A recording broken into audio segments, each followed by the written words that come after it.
very fond of Mrs. Jennings.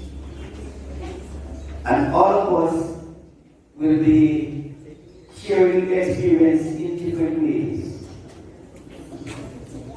Some may choose to smile. Some may choose to just be in a somber mood. Some may choose to cry.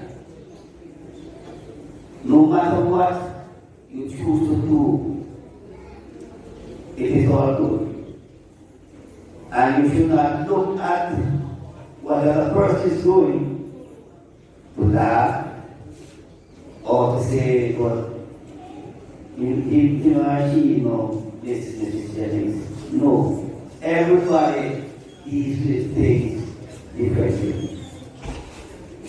But one thing is certain. Our dear Mrs. Jennings will be greatly missed. Mrs. Jennings has been the backbone of this institution from its inception.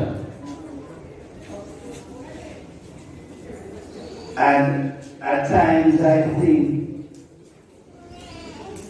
that she would do anything at all, even giving her life for this institution. And in so doing, we must honor her life, honor her work here, and make sure, we have to make sure that we keep her certainly placed in our hearts and in our minds. And also we need to keep the Jennings family in our hearts and in our minds.